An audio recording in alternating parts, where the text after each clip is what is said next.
I like the idea of diverse societies because I think they challenge people to constantly think about their beliefs, their values, and that's why again I'm in Jerusalem and not in a Tel Aviv or a Modi'in, right, which I consider a lot more homogeneous. Like I like the diversity of this city. Right.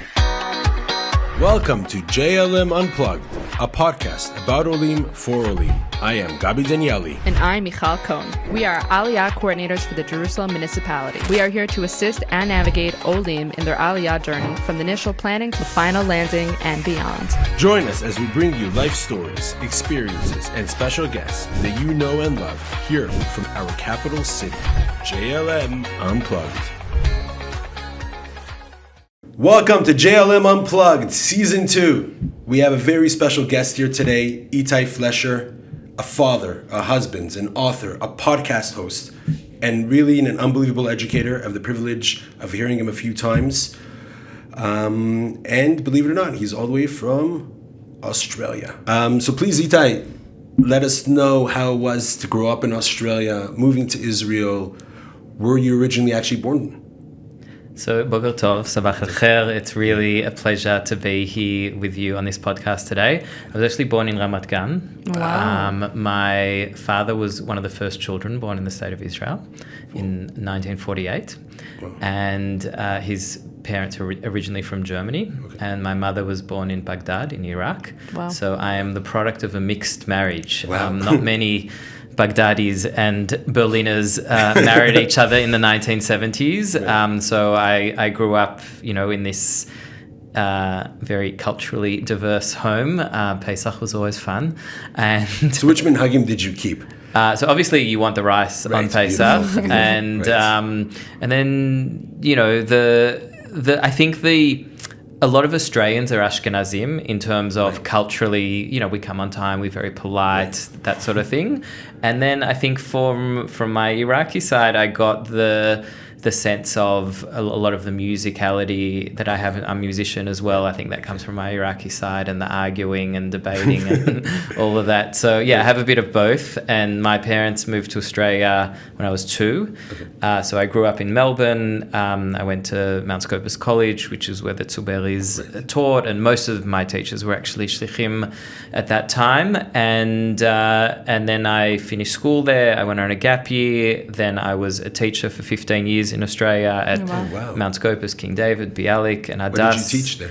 I taught everything from Australian history, religion and society, English, physical education, IT, Wow, that's a lot of credentials. Everything except French and mathematics, because I don't know how to add up. But like every other subject, I managed to teach. And and I also within the Jewish schools, I taught in the Haredi school, which is Adas, and I taught at the progressive school at King David and a couple in between as well. So I had a very diverse experience. And then in 2018 I had a Shnat Shabbaton, a year of long service leave. My wife's also a teacher as well at Mount Scopus, and so we said let's come to Israel for 2 years. Could be a nice experience to raise our kids, speaking Hebrew, getting to experience Jerusalem. I have a lot of issues with the rest of the country. So when people say, did you make Aliyah? I would say I moved to Jerusalem, not Israel. Oh, wow, interesting.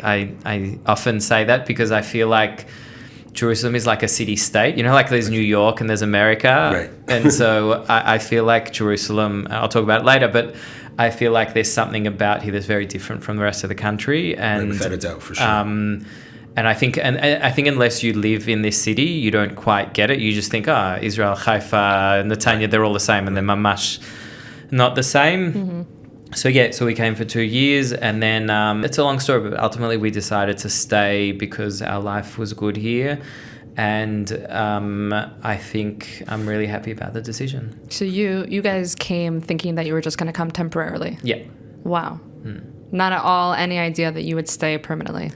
No, and in fact, most people, when I spoke to Israeli, I remember the first week when we were here and we met a lot of Israelis, and they were like, you came for Australia? You mad? What's wrong with you? Like, do you have a mental illness? Right. Do you want me to show you? We've got this thing called Terem you can go to and get treatment. There's no Vegemite here. There's no Vegemite. There's no Honestly, kangaroos. Thank God. Even if that that takes me out of the whole, popular vote in Australia. I have tried Vegemite and it is not good. So I will say I've also tried Vegemite and I also find it disgusting. But my daughter and my son love Vegemite. Okay. So, and you can't buy it in Israel. Yeah. Or you can, but it's very hard to find. You can probably get on a very expensive store. Yes, you could find a 60 shekel jar somewhere, but it's like, gold.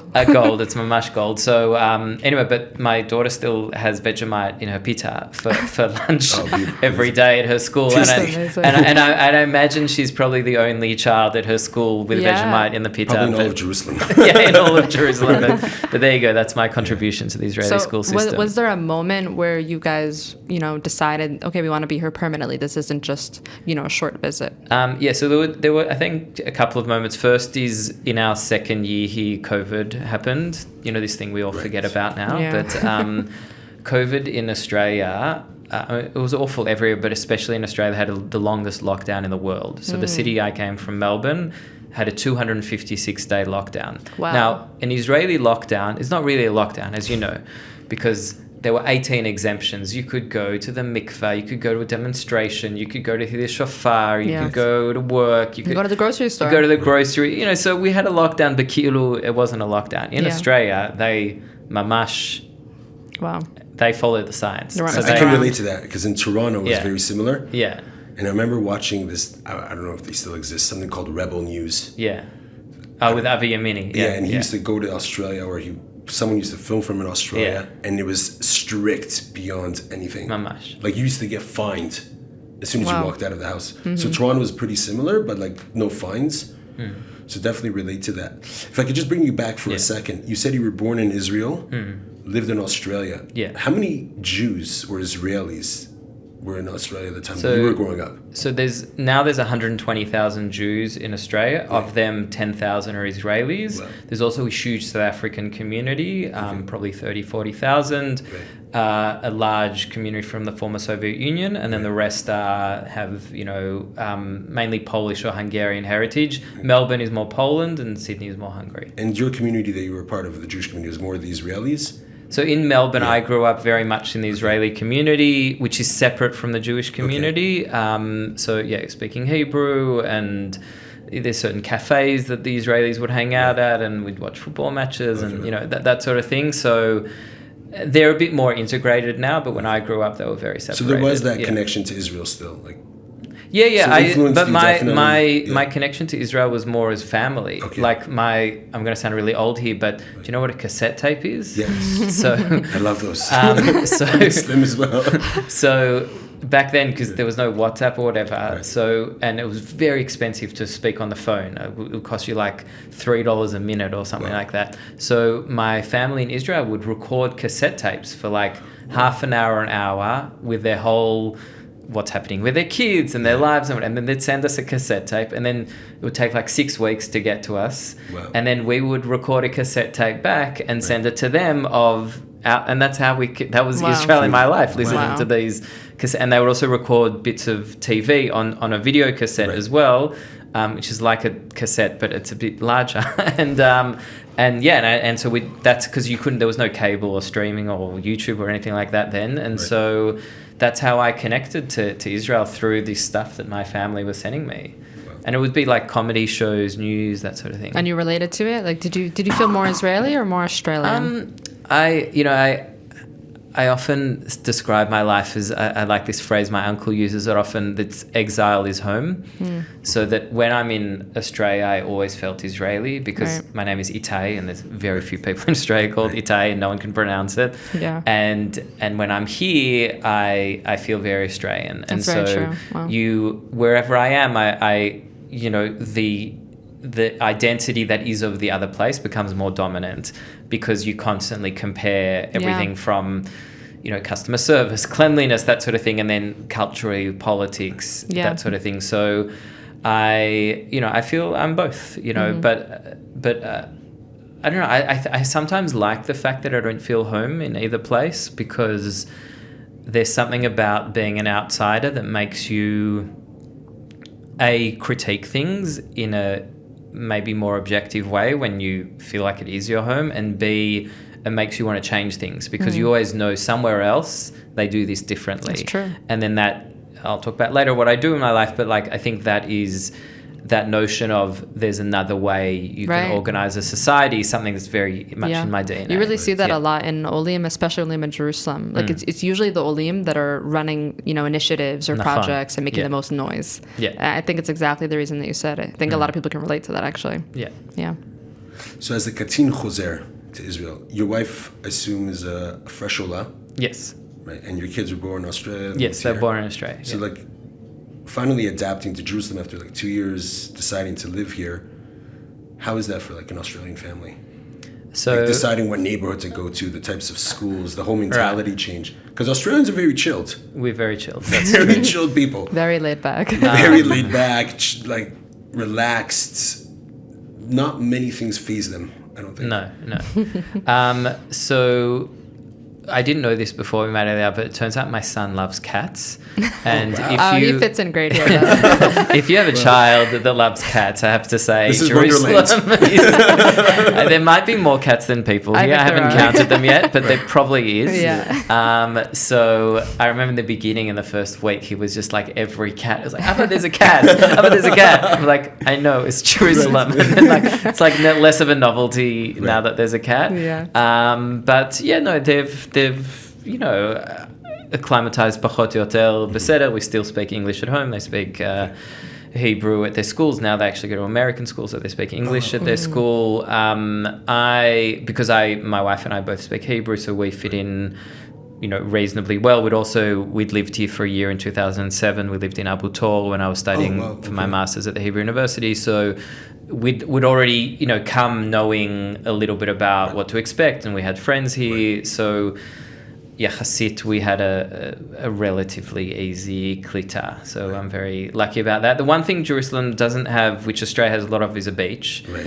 And my wife loves beaches. Yeah. It's a train ride away. Yeah, it is a train ride away. But I often think of Park HaMesila, for those that don't know, is it's like a 4-kilometer walking track that's an old train line.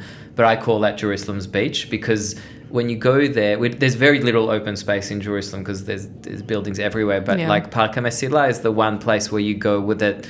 People wear shorts and there's casual and there's a few little libraries and little places to buy juices on the park. And it feels like...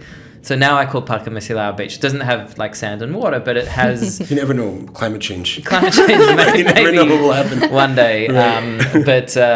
So Park HaMesila is like my I'm surprised I haven't to seen breathe. you there. I go there pretty frequently, so I'll say hi next time. Yeah, I go there late at night and early in the morning, and then I run every Shabbat morning at That's awesome. 8 till 9. So it's also nice that I'm secular. I can go for a run there. See a lot of Dati people. You can say Shabbat Shalom while you're wearing shorts and running, and there's people I know and you chat. Like there's a lot of Palestinians who walk on Park HaMesila from Beit Safafa. Right. It feels like quite a vision for what I want the rest of the city to be. Right. And also at the end of Park HaMesila, there's the first station, the Tachana Rishona, which it's one of the few places open on Shabbat. Right. And so as a person, again, who's Chiloni, and I want to take my daughter for an ice cream on Shabbat, like it's nice to know that I have a place to go here because there's very few other places that are open on Shabbat. Right. So let me ask you, because most people, at least Olim, at least where I come from, North America, they view Jerusalem as a observant city for the most part, obviously because there's different sectors and the kippot is more free, especially coming from different places in Israel. How do you relate to that? Like being Jerusalem, it is very diverse, Jerusalem is very eclectic, but yet majority, I would say, of the city, of the Jewish residents are a little more to the Dati side. Yeah. So you being secular, how does that feel? How do you view things here? Yeah, so there's been, for many years, a secular exodus from Jerusalem to Tel Aviv and Modi'in, and there's also been a Haredi exodus to Beitar Elit and Beit Shemesh. And some of that is because it's very expensive to live here, but also that's because of, culturally people feel like if you're secular, you shouldn't be here. And this goes back to why I love Jerusalem. I feel like there's four Jerusalems. Okay. There's a Palestinian Jerusalem in East Jerusalem, which is the largest Jerusalem. That's 40% of the city. So people don't know that. that 40% of Jerusalem is East Jerusalem. Yes. Right. That's where I work as well, so I'll talk about that in a minute. Then there's Haredi Jerusalem, which is mainly the north, and that's about 20%. Then there's Dati Leumi or Masorti, which is about 20%, and that's in South Jerusalem. And then there's also secular Jerusalem, which is like more the west. Yeah. Yeah, more the west and parts of the south as well. And those 4 Jerusalems each have their own newspapers, their own cultural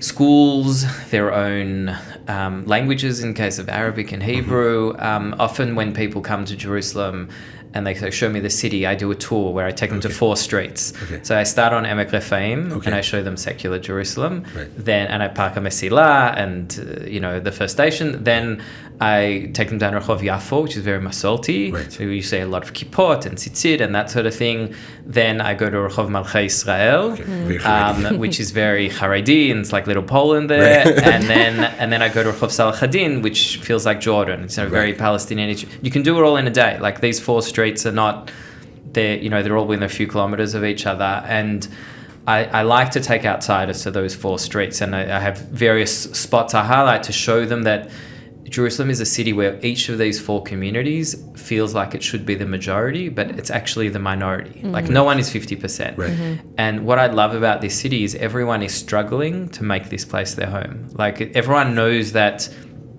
obviously there's a political dispute about this city, but there's also cultural disputes. There's disputes about Shabbat. There's disputes about flags. There's disputes about Yom Yerushalayim. Like everything is disputed, but as someone that works in a peace organization, I think if you can make peace in Jerusalem, then this is the hardest nut to crack, So if you can make peace here, then every other aspect of an issue we have will be solved because you've solved it here in Jerusalem. Right. Holy places, identity, the future of this country, all of those sorts of things. Right. Yeah. So you went to college in Hebrew U.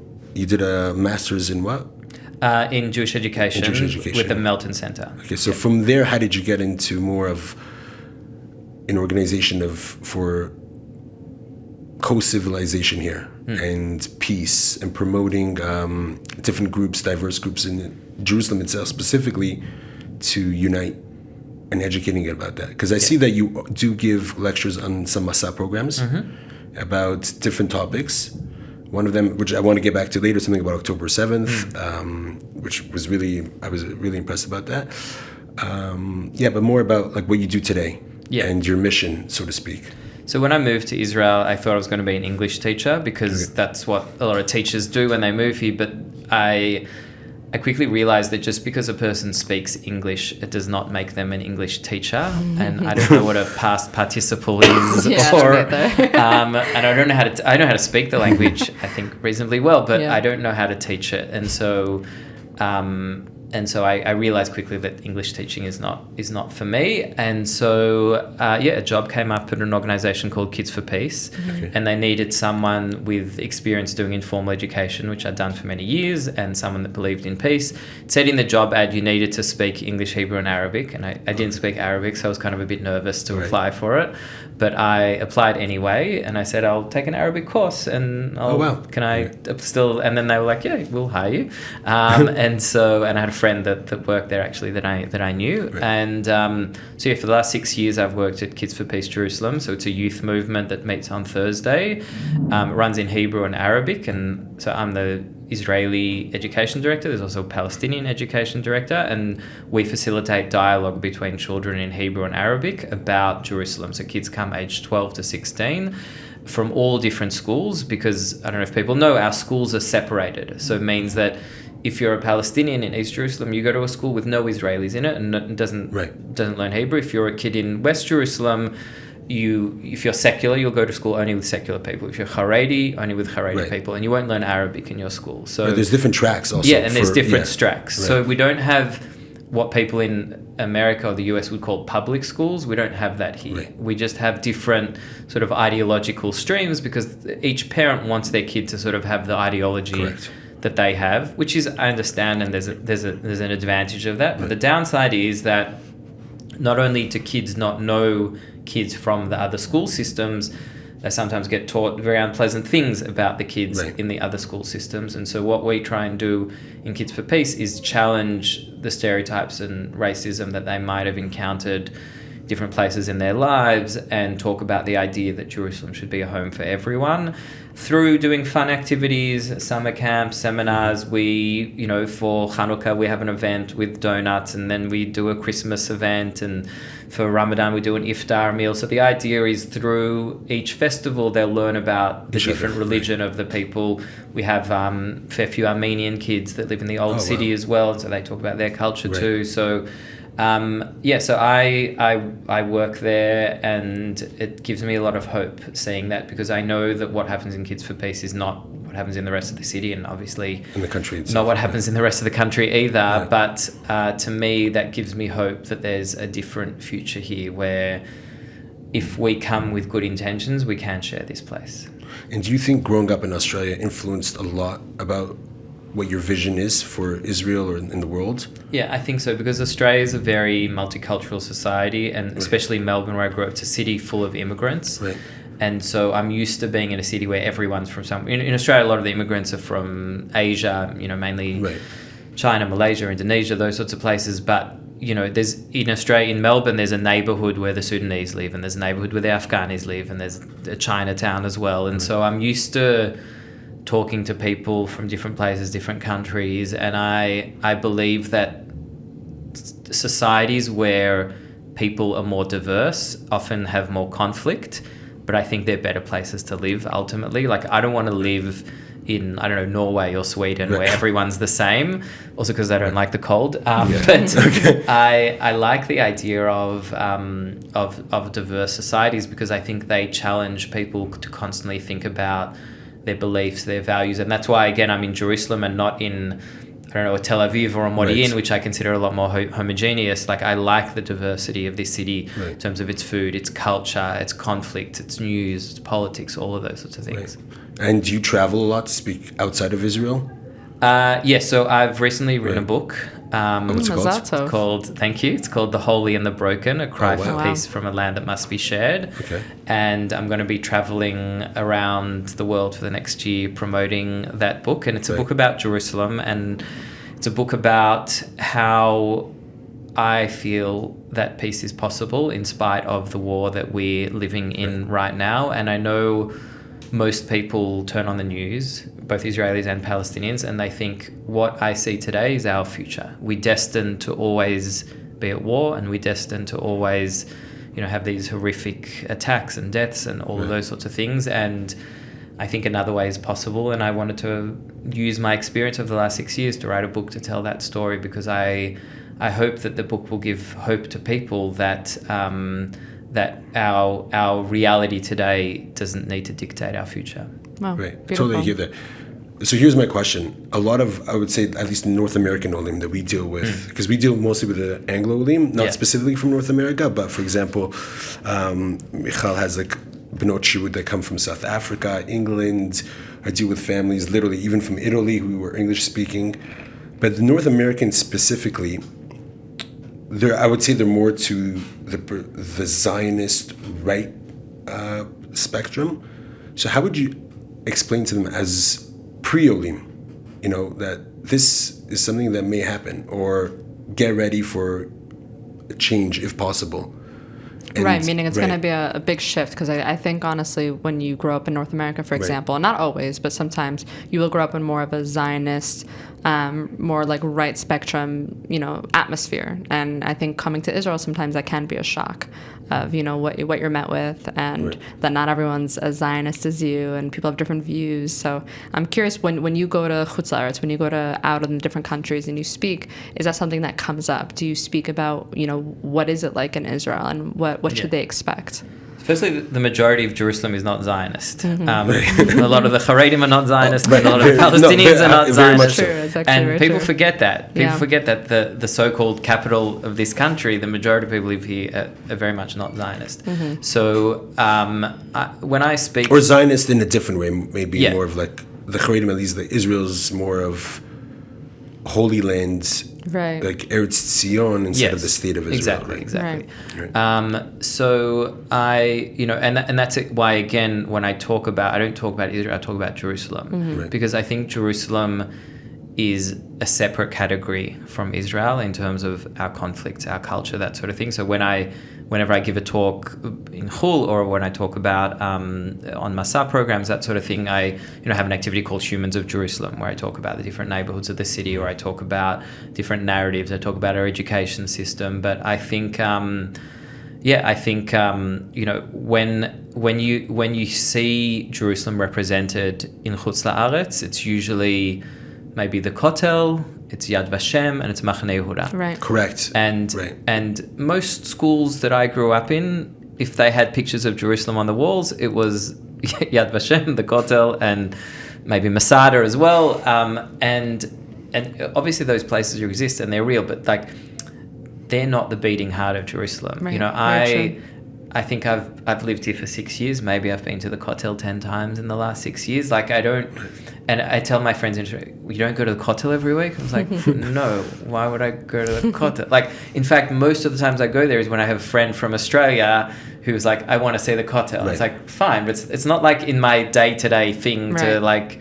I think for most people in Jerusalem, it's not. No, but if you come from Chutz La'aretz, like, and you're here for a day, it's like, I have to see Kotel, I have to see Yad Vashem, I have to see Machane Yehuda. So yeah, I mean, and that's a difference between being an insider and as an outsider. Right. When I go to New York, I want to see Times Square, or when I go to Sydney, I want to see the Sydney Opera House. But like, I'm sure people who live in New York are like, let's see what the naked cowboy is doing in Times Square today, or whoever.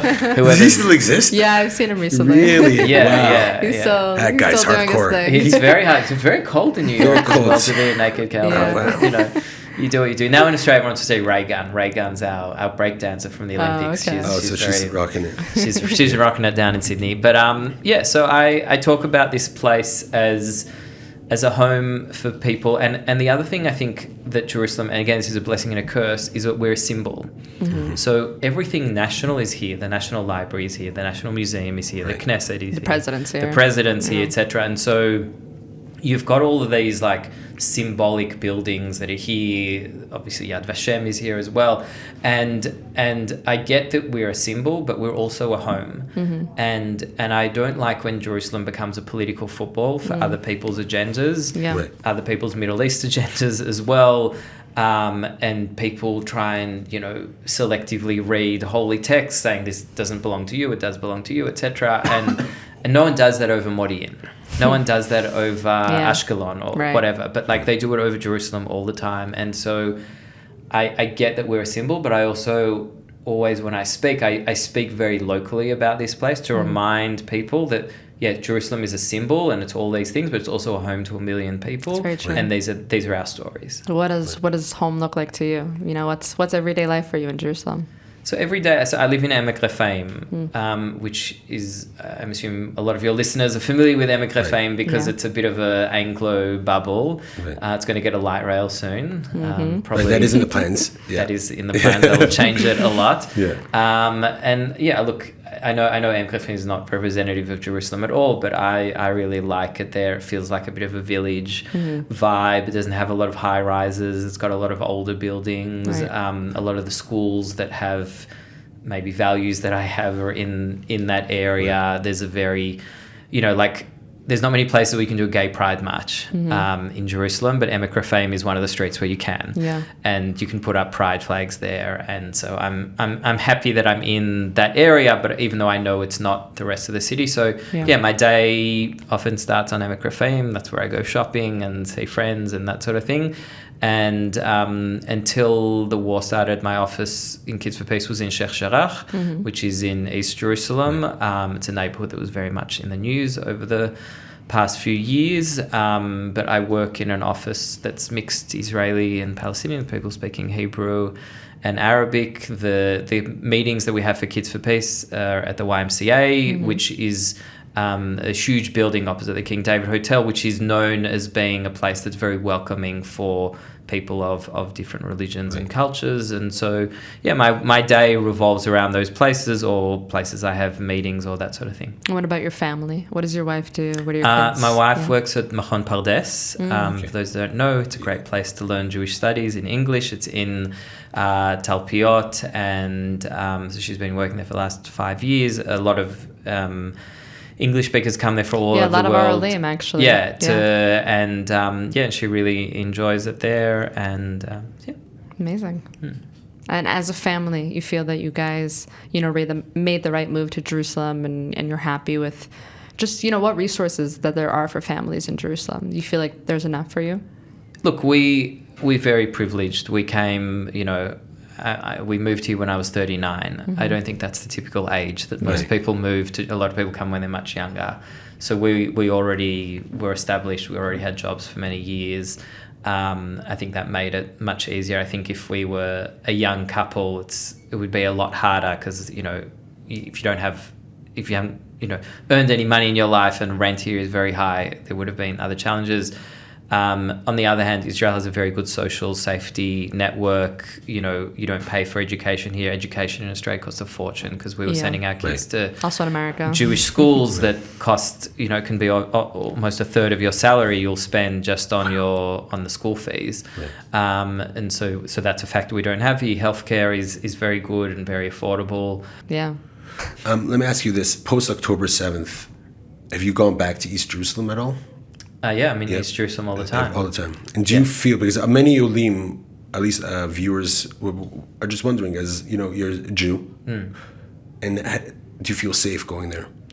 I'll tell you why I feel safe going there, and this is only because I work at Kids4Peace. Right. And how are you received by? So when I go to East Jerusalem, I bump into people I know. Okay. Because there's kids in Kids4Peace who live in the old city. Yeah. And as soon as you bump into... I might only bump into one person I know in 2 hours. Right. But even just one, it makes you feel like, I'm at home here. Like someone I know lives in this neighborhood. Right. Whereas when I wander around Mea Shearim, I don't bump into anyone I know. Right. So one is that. Two, I don't speak Arabic fluently, but I understand enough Arabic that Arabic doesn't frighten me because I've been learning it for 3 years. Right. And 3, I know everyone in the old city is desperate to have business because there's no tourists anymore in the old city. And most of the tourism, goes to the old city and, markets, food, whatever. So whenever I can go there, if I want kaik, which is the Palestinian bread that looks like a bagel, I'll always get it in the old city. Or if I want za'atar, I'll get it from the old city. Like I like to go there because I want to support the businesses there that have done it really tough during the war. So I don't feel unsafe there. I know a lot of people do, but I don't, because I think that's just because of the Arabic and because I know people there and the community you're. Yeah, and I generally don't feel unsafe around Palestinians either, but I used to. Before I came here, before I learned Arabic, and before I knew any Palestinians, I used to feel very unsafe about Palestinians, but now I don't. Also, I'd say, one of the things I did when I moved to Jerusalem, I joined a Haredi secular dialogue group. So for 6 months, what's that? It's called Siach Shalom. Okay. And so for 6 months, there's 7 secular people and 7 Haredim. You talk for 3 hours each dialogue about everything, about the army, status of women, LGBT, sexual abuse, all the big taboo issues. And it's open for everyone to join? You have to sign up and you have to commit to coming to 12 meetings.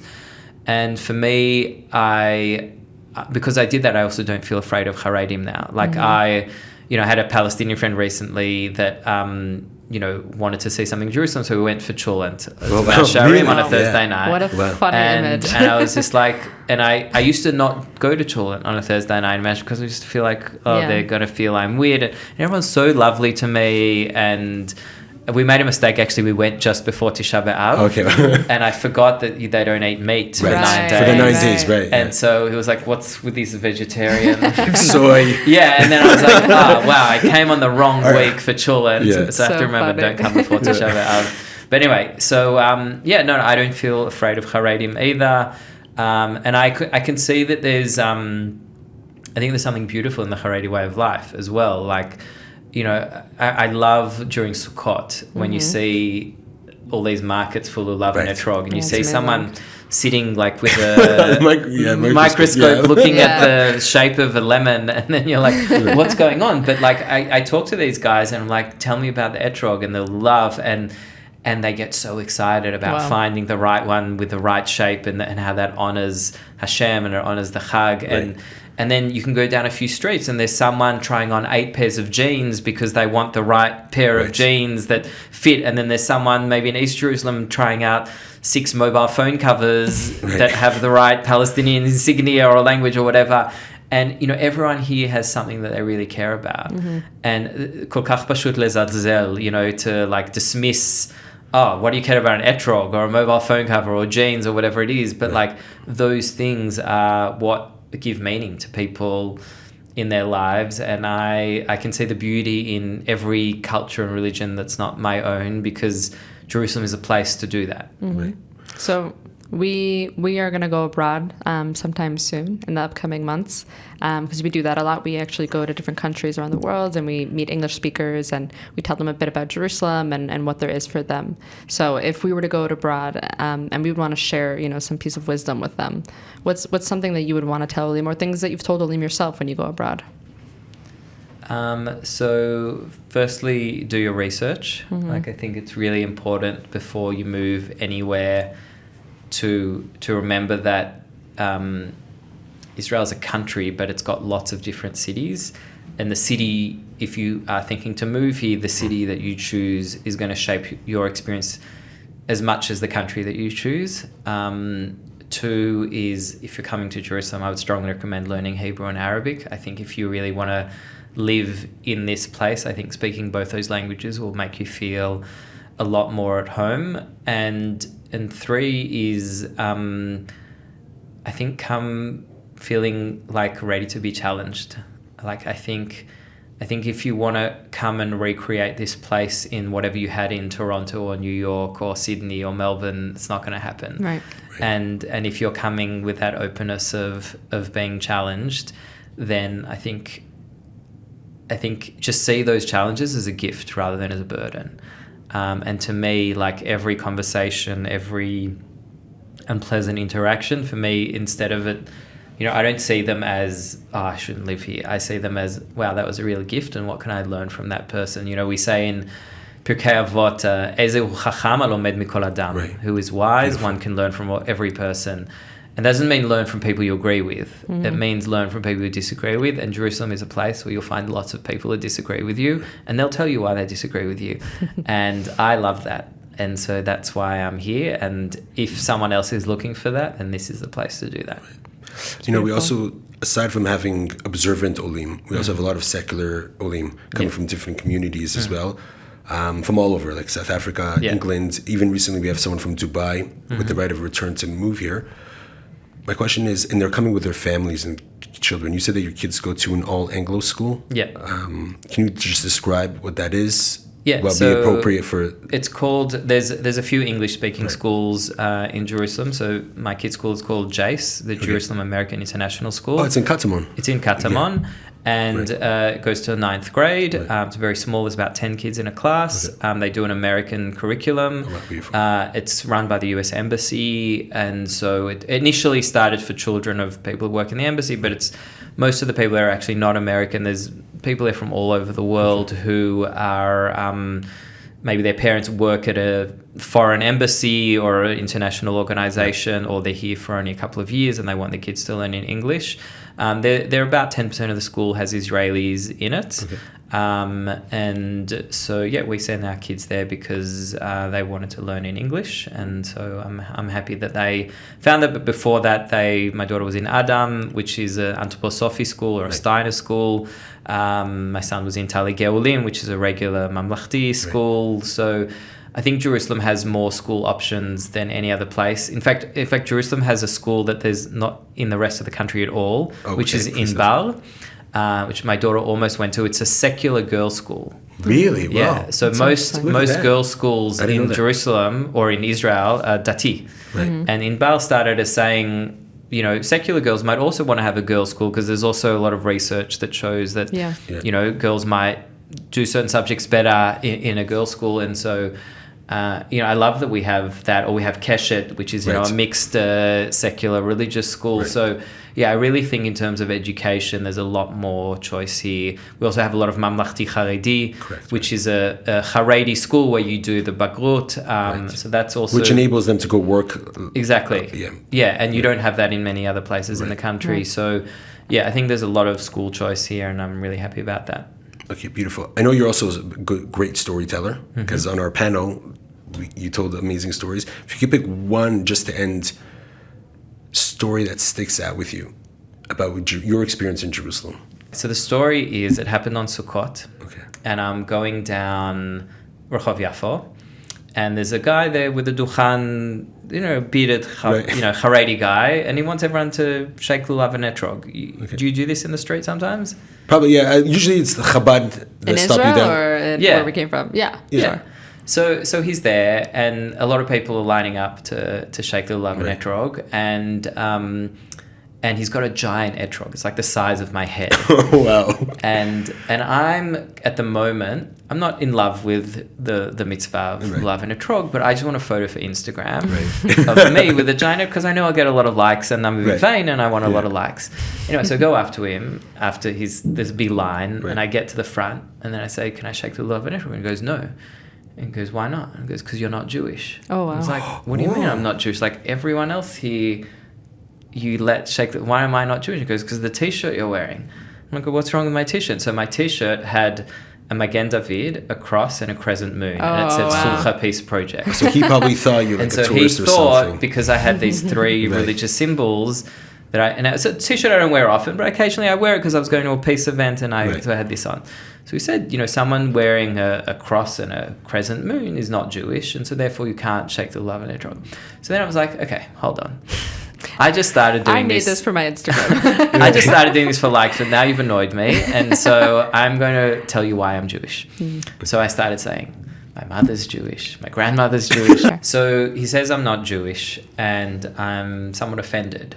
And I think, initially I just came here because I wanted likes on Instagram, but now I really want to shake this lulav and etrog. So I know a little bit of Tanakh. So I say to him, look, when you daven and you say, Oseh shalom b'mromav, v'yaseh shalom aleinu v'al kol Yisrael v'yimu amen, what does that mean? It means this T-shirt, right? And he goes, no. It means we want peace between Jews. And I'm like, okay, I'll try another thing. It's Sukkot now. What do we do on Sukkot?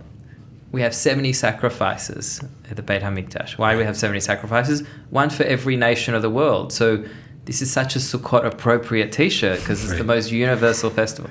He's not buying that. I said, what about Ve'ahavta lecha kamocha? That's the whole Torah. This T-shirt is about... Goes, no, that means loving Jews. And so like whatever like pasuk or whatever, I wasn't able to out-Torah him. And I said to him, look, I now really want to shake this lulav and etrog. Is there anything I can do that you'll let me do it? And he goes, there's only one thing you can do. And I go, what is it? And he goes, take off your T-shirt. Wow. Now, He was actually serious? He was serious. Oh, wow. He was serious. Wow. Now, I'm a Jewish middle-aged man with a hairy stomach.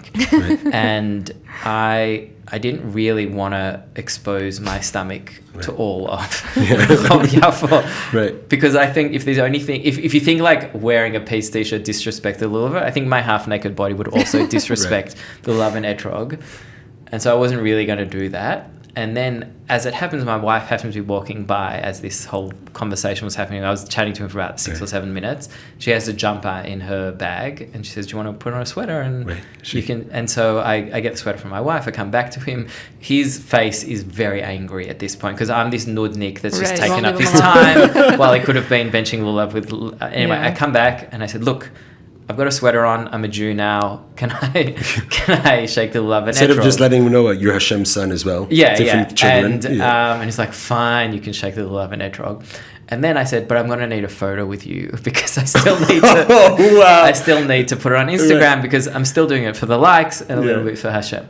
So he's like, fine, you can take a photo. So there's a photo of me and him where his face looks like Tisha B'Av. Like he's like the most, grumpy, depressed, whatever. And I'm like half smiling, but I'm also very frustrated at this point. And so I put it online and I say, this is Jerusalem. And why do I say that is because what happened here was there was a compromise. He didn't want me to shake the lulav etrog. I wanted to shake the lulav etrog.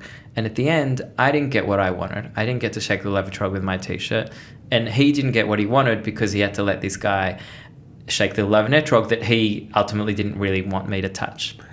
And I think that story for me represents Jerusalem because it's about compromise and it's about peace. And peace is about everyone giving up something important for them in order to coexist with someone else. And that's how you make things happen.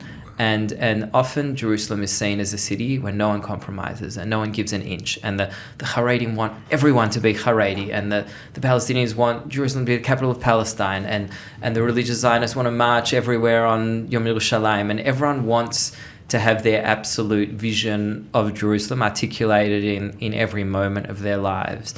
And I feel like if we can all make compromises on the thing that we put on our chest, the thing that's most important to us, our vision of peace, whatever it is that you're wearing on your t-shirt, if you're willing to compromise, that's how you can bring godliness in the world. That's how you can bring peace. And to me, that's a story I often tell about Jerusalem because it articulates what I want to see more of in Jerusalem, which is people compromising on the things that matter to them most in order to share this city. Right. You know, Hashem's Torah says, "En kli marzik bracha kmo shalom." The best vessel for all blessings is shalom. Yeah. And the way of Hashem's Torah is like shalom. It's all about, like you said, it's coming into the middle ground in peace. Yeah. It was such a pleasure to have you here. An honor, actually. Thank you very much for sharing your vision, your education style, and the fact that you come from maybe a different world from where we come from, or from different viewers, and you're giving a whole new perspective to what Jerusalem really is. And I really appreciate it. I was very inspired. I'm sure Michal as well. Yeah, thank you, Ittay. And can't wait to read your book. Yeah. It's called The Holy and the Broken. You can order it online at ittay.au, ittay.au. Amazing. And share the stories. Okay, amazing. And hopefully we can all live in peace. Oseh shalom. Amen. Thank you very Inshallah. much.